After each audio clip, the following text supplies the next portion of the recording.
അത് ഫിനിഷ് ആകുന്നത് വരെ വണ്ടി നല്ല സ്പീഡിൽ അങ്ങ് പോകണം. സ്പീഡ് ഇല്ലെങ്കിലും സ്ലോ ആണെങ്കിലും നിന്ന് പോരുത്, വർക്ക്ഷോപ്പിൽ കയറരുത്. ഇതൊക്കെയാണ്. ഇതിന് ആൾക്കാർക്ക് സൈക്കോ എന്ന് വിളിക്കാം. കാരണം ഇത് എൻ്റെ മാത്രം ഫ്യൂവൽസ് ആണ് ടു മൂവ് ഫോർവേഡ്. കേൾക്കുമ്പോ ലക്ഷ്മി ഇറ്റ്സ് വെരി ഇൻട്രസ്റ്റിംഗ്. പക്ഷെ പറയണതെല്ലാം നമുക്ക് തോന്നും എല്ലാം ഫാക്റ്റ് ആണല്ലോ. എല്ലാം ഫാക്റ്റ് ആണ്. പക്ഷെ നമുക്ക് ഇപ്പൊ ഈ പറയുന്നതൊക്കെ പെട്ടെന്ന് ഫോളോ ചെയ്യാൻ പറ്റത്തില്ല.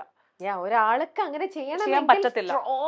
അതായത് ഞാൻ തന്നെ കുറെ കാലങ്ങൾ കൊണ്ടാണ് ഇങ്ങനെ, ഇന്നും ഒരിടത്തും എത്തിയിട്ടൊന്നുമില്ല. ഇത് മൈൻഡ് സ്ട്രെങ്ത് പോലും ഒരിടത്തും എത്തിയിട്ടൊന്നുമില്ല. പക്ഷെ സ്റ്റിൽ ഞാൻ എപ്പോഴും മേക്ക് ഷുവർ ചെയ്തുകൊണ്ടേയിരിക്കും.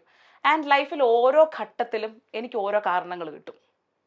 ഇപ്പൊ കുറച്ച് നാള് ഒരാൾ നമ്മുടെ സാറുണ്ട്, ഇവന്റ്സ് ഒക്കെ ചെയ്യുന്ന അജിത് സാറും. പണ്ട് ഞാൻ സാറിനെ കാണുമ്പോഴേക്കും എൻ്റെ ഭർത്താവ് അങ്ങനെ, എനിക്ക് ഭർത്താവില്ലാണ്ട് ജീവിക്കാൻ പറ്റില്ല. എപ്പോൾ സാറിനെ കണ്ടാൽ ഈ കഥ പറച്ചില്ല. ഒരിക്കൽ സാർ ഇങ്ങനെ നോർമലി പറഞ്ഞു പോകുന്നതിൻ്റെ കൂട്ടത്തിൽ എൻ്റെ അടുത്ത് പറഞ്ഞു, ഒരു പാട്ടുകാരിയെ സംബന്ധിച്ചിടത്തോളം അവളുടെ ആദ്യ ഭർത്താവ് സംഗീതമായിരിക്കണം. ഈ ഒരു പോയിന്റ്. അപ്പം അതൊക്കെ ഞാൻ കേട്ട്, സാറേ എനിക്ക് എൻ്റെ ഭർത്താവ് ഇങ്ങനെ കരഞ്ഞിട്ട് ഞാൻ വീടെത്തി കഴിഞ്ഞപ്പോൾ വീണ്ടും ഈ സാധനം ബ്രെയിനിൽ കയറി. അപ്പം ഞാൻ ആലോചിച്ച്, ശരിയാണ്. ഞാൻ ഈ പാട്ട് പാടുന്നതുകൊണ്ട് പല പ്രാവശ്യവും ഞാനിങ്ങനെ മരിക്കണമെന്നൊക്കെ പറഞ്ഞിങ്ങനെ കരഞ്ഞുകൊണ്ടൊക്കെ ഇരിക്കുമ്പോഴത്തേക്കും പെട്ടെന്ന് ഫോൺ റിങ്ങി. പണ്ട് AC പ്രൊഡ്യൂസർ രാജേഷേട്ടൻ വിളിക്കും, ലക്ഷ്മി ആ വരമ്പഞ്ഞലാടി ഒന്ന് പാടിത്തരും. ഞാൻ പറയും, ചേട്ടാ ഞാൻ കരഞ്ഞുകൊണ്ടിരിക്കുകയാണ്. ലക്ഷ്മി എനിക്ക് രണ്ടുപേരും ഒന്ന് പാടിത്തരും. അപ്പം വരമഞ്ഞളാടി അതിപ്പോൾ ചരണം മനുവല്ലം എത്തുമ്പോഴത്തേക്ക് എൻ്റെ മരിക്കണം എന്നുള്ള ടെൻഡൻസി അങ്ങ്, ആ മൈൻഡ് അങ്ങ് മാറിക്കഴിഞ്ഞു. അപ്പം ഞാൻ ആലോചിച്ചപ്പം പലപ്പോഴും എൻ്റെ ജീവിതത്തിൽ നിന്ന്, എന്നെ മരണത്തിൽ നിന്ന് തിരിച്ചു കൊണ്ടുവന്നത് പാട്ടാണ്. ഇന്ന് എൻ്റെ ഇൻകം സോഴ്സ്, അതായത് എനിക്ക് പൈസ തരുന്നത് പാട്ടാണ്. ചില സമയത്ത് നമ്മൾ പാട്ട് കേൾക്കുമ്പോൾ നമ്മൾ വികാരധീരരാകും. ഇതേ പാട്ട് ചിലപ്പോൾ നമ്മളെ കരയിപ്പിക്കും. ഇതേ പാട്ടായിരിക്കും നമ്മളെ ഡാൻസ് ചെയ്യിപ്പിക്കുന്നതും. സോ ഒരു ഭർത്താവ് ചെയ്തു തരുന്ന, അല്ലെങ്കിൽ നമുക്കൊരു അന്നം എല്ലാം നമ്മളൊരു ഭർത്താവിൽ നിന്ന് ഡിപ്പെൻഡ് ചെയ്യുന്ന പോലത്തെ എന്നെ രാജ്യങ്ങൾ കൊണ്ട് കാണിക്കുന്നു, എൻ്റെ ലൈഫ് സെക്യൂർ ആക്കുന്നു. ഇതെല്ലാം ശരിക്കും പാട്ട് ചെയ്യുന്നുണ്ട്.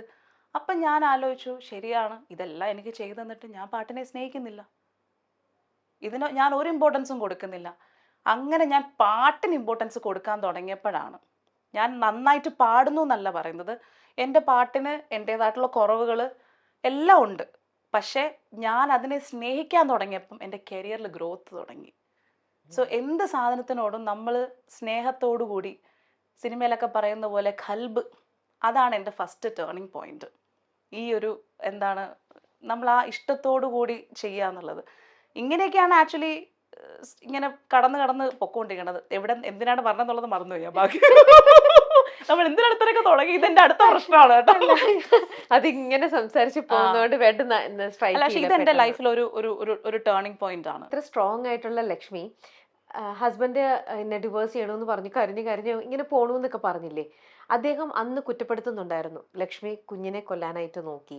അതെ, ഞാൻ ആക്ച്വലി കഴിഞ്ഞ ദിവസമാണ് ഞാൻ ആ വീഡിയോ കണ്ടിട്ട് ഞാൻ ആലോചിച്ചത് എന്ത് ഫുള്ള് പറയണ്ടേ. അത് അങ്ങനെയല്ല. ആക്ച്വലി എനിക്ക് ഒരു വക്കീൽ നോട്ടീസ് അയക്കുകയാണ്.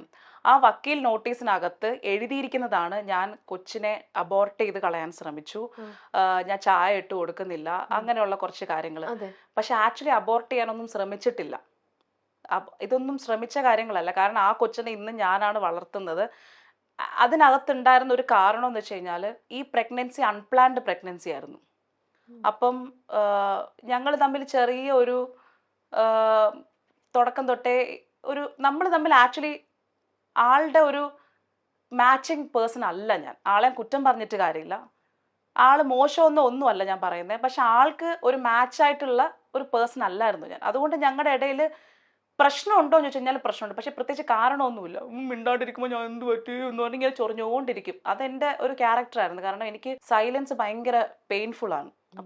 അപ്പം ഞങ്ങളുടെ ഇടയിൽ വലിയ വലിയ പ്രശ്നങ്ങളല്ല, ഈ ചെറിയ ചെറിയ ഉരസലുകളുണ്ട്. അത് ആ ഉരസലുകൾ കുറച്ച് കഴിഞ്ഞപ്പോഴത്തേക്കും നമ്മുടെ ഇടയിൽ തന്നെ ഒരു തോന്നലായി തുടങ്ങി, ലൈക്ക് ഇത് ഒരിക്കലും കറക്റ്റായിട്ട് പോകുന്നതല്ല എന്നുള്ളത്.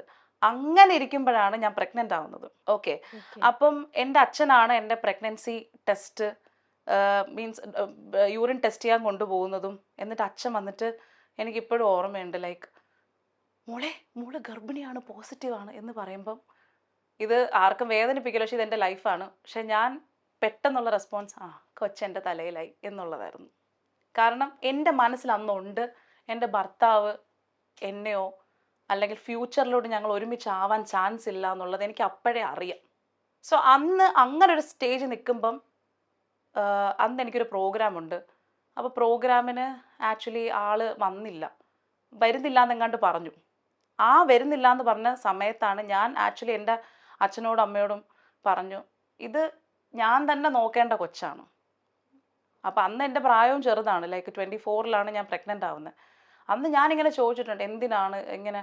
അപ്പം അവർ നോക്കുമ്പോഴും ഒരു ഉത്തരവാദിത്ത കുറവുണ്ടോ എന്നുള്ള ഒരു ടെൻഷൻ അവർക്ക് വന്നപ്പം നമ്മളിങ്ങനെ ഹസ്ബൻഡിനെ ഒന്ന് ചൊടിപ്പിക്കാൻ വേണ്ടി പറഞ്ഞ്, നിങ്ങൾക്ക് ഭാര്യയെ നോക്കാൻ മോളെ നോക്കാൻ പറ്റത്തില്ല എന്നുണ്ടെങ്കിൽ വേണ്ടാന്ന് വെച്ചേക്ക് എന്നുള്ളൊരു സാധനമാണ്. അത് ആക്ച്വലി കളയാൻ വേണ്ടിയിട്ടല്ല, കാരണം എൻ്റെ അച്ഛനും അമ്മയ്ക്കും ഒരു കൊച്ചുണ്ടാവാൻ ലേറ്റ് ആയതിൻ്റെ വിഷമം നല്ലതുപോലെ അറിയാവുന്നവരാ. അപ്പം എൻ്റെ അച്ഛനും അമ്മയും പറഞ്ഞത് അവൻ നോക്കുമോ ഇല്ലയോ എന്നുള്ളത് രണ്ടാമത്തത്. ഇപ്പം നിനക്കൊരു കുഞ്ഞ് വയറ്റിലുണ്ടായി, ഇനി നിങ്ങൾക്ക് നാളെ വേണം എന്ന് തോന്നുമ്പോൾ ചിലപ്പോൾ ഉണ്ടാവണമെന്നില്ല. അന്ന് കോടികൾ കൊടുത്താൽ പോലും ഒരു കൊച്ചിനെ കിട്ടണമെന്നില്ല. അതുകൊണ്ട് അവൻ നോക്കിയില്ലെങ്കിലും കുഴപ്പമില്ല, ഞങ്ങൾ നോക്കും എന്നാണ് അന്ന് പറഞ്ഞത്. പക്ഷെ ആളെ കേൾപ്പിക്കാൻ വേണ്ടിയിട്ട് ഇങ്ങനെ ഒന്ന് കൊളുത്തി വിട്ടു നോക്കി. അന്ന് പിന്നെ പ്രോഗ്രാമിലൊക്കെ കൊണ്ടുപോയി ഭയങ്കര സ്നേഹമൊക്കെ ആയിരുന്നു ആള്. അന്ന് എന്നെ ഷോയ്ക്ക് കൊണ്ടുപോയി തിരിച്ചു കൊണ്ടുവന്ന് ടോട്ടലി എനിക്ക് എൻ്റെ ഭർത്താവിനെ തിരിച്ചു കിട്ടിയ പോലത്തെ ഭയങ്കര ഹാപ്പി ആയിരുന്നു. ആ ഒരു സംസാരമാണ് ആള് ഇതിനകത്ത് മെൻഷൻ ചെയ്തത്. അന്നും ആൾക്കറിയാം ഇയാൾ ഈ ഒരു ഡിവോഴ്സിൻ്റെ പേപ്പർ അയക്കുമ്പോഴും എൻ്റെ കൊച്ചെൻ്റെ കയ്യിലുണ്ട്. ആ കൊച്ചിനെ ഇന്നും നോക്കുന്നത് ഞാനാണ്. സോ അങ്ങനെ അപ്പം ഇതൊക്കെ കേട്ടപ്പോൾ എനിക്ക് ചിരി വന്നു. ഇത് കേട്ടപ്പോൾ എനിക്ക് ചിരി വന്നത്, ചായ ഇട്ട് കൊടുക്കാത്തൊരു പേരും ഡിവോഴ്സ്. ഞാൻ ചായ ഇട്ട് കൊടുക്കുന്നതല്ല, എൻ്റെ വീട്ടിൽ അമ്മയാണ് എല്ലാം കുക്ക് ചെയ്തുകൊണ്ടിരുന്നത്. ആളുടെ വീട്ടിൽ ആളുടെ അമ്മ ആണ് എപ്പോഴും കുക്ക് ചെയ്യുന്നത്. ആളുടെ അമ്മ ലൈക്ക് എന്നെ മോളെ പോലെയാണ്, എന്നെ കൊണ്ട് ഒന്നും ചെയ്യിപ്പിക്കത്തില്ല. സത്യത്തിൽ ഏറ്റവും വലിയ ലോസ് എനിക്ക് എൻ്റെ മദർ ഇൻ ലോ ആണ്. പക്ഷെ എൻ്റെ വീട്ടിലാണെങ്കിൽ ഞാൻ വളർത്തി വഷളാക്കിയ കൊച്ചുവാണല്ലോ. അപ്പോൾ അത് കാരണം ഇതൊക്കെ കണ്ടപ്പോൾ എനിക്ക് പെട്ടെന്ന് ചിരി വന്നു.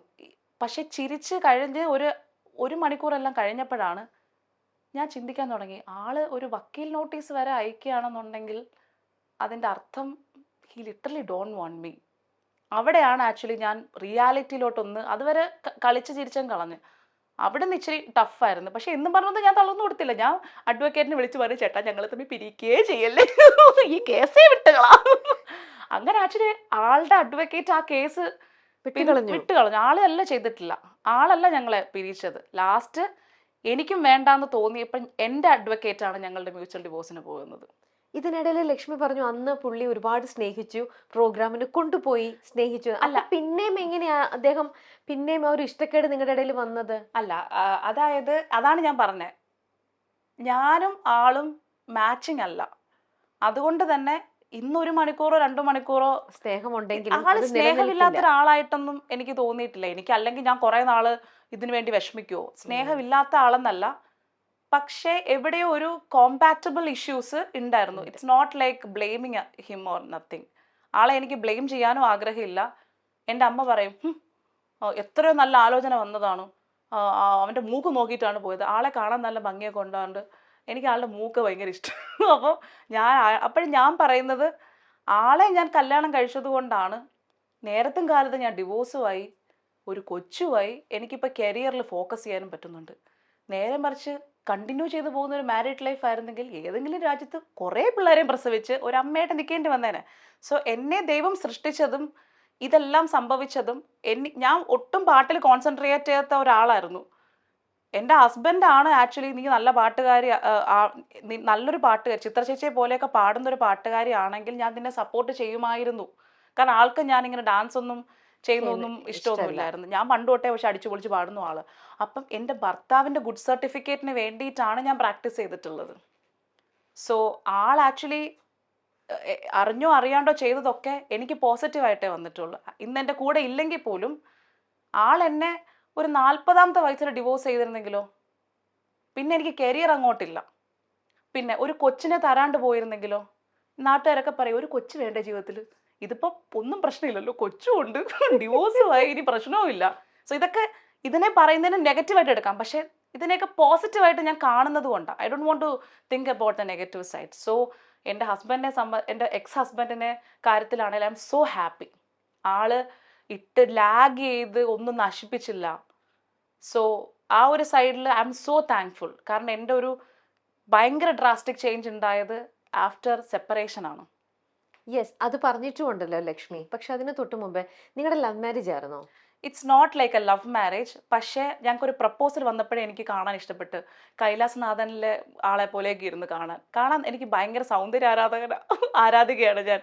സോ ആളെ കാണാനൊക്കെ കൊള്ളാം. പിന്നെ വളരെ ഒരു ശാന്തമായ സ്വഭാവമാണ്. പിന്നെ എൻ്റെ ഒരു പ്രോഗ്രാം കണ്ടിട്ടാണ് അവരുടെ പ്രപ്പോസൽ വരുന്നത്. ഓക്കെ.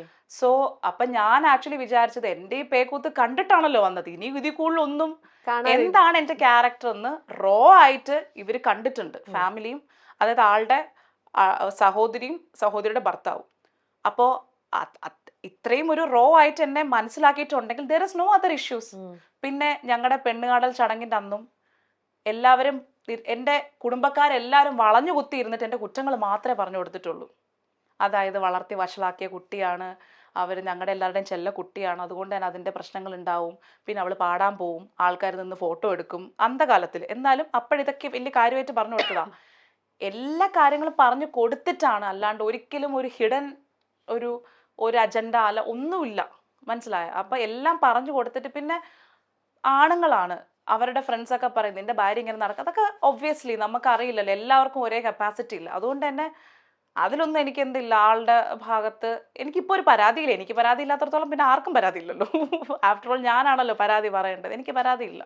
പിന്നെ എന്തിനായിരിക്കും ലക്ഷ്മിക്ക് തോന്നിയത് ഓക്കെ ഞാൻ ഇനി ഡിവോഴ്സ് ചെയ്യാം? അത് ചെയ്ത് അത് കറക്റ്റാ. അതായത് ഞാൻ എപ്പോഴും ചോദിക്കും എന്ത് പ്രശ്നം, എന്നിട്ട് ഞാനിങ്ങനെ ചോദിക്കും എന്തെങ്കിലും ഞാൻ തെറ്റ് ചെയ്തിട്ടുണ്ടെങ്കിൽ അങ്ങ് ക്ഷമിച്ചേക്ക്, എന്നെ വീക്ഷിക്കില്ലേ എന്നൊക്കെ പറഞ്ഞിട്ട് ഞാനിങ്ങനെ എപ്പോഴും ഭയങ്കരമായിട്ട് ബെക്ക് ചെയ്യും. പക്ഷെ ഒരു പോയിന്റ് എത്തിയപ്പോഴത്തേക്കും ആള് എൻ്റെ അടുത്ത് പറഞ്ഞു, ഇന്ന് നീ എൻ്റെ ജീവിതത്തിൽ നിന്ന് പോയാൽ എനിക്കൊരു നല്ല ജീവിതം കിട്ടും.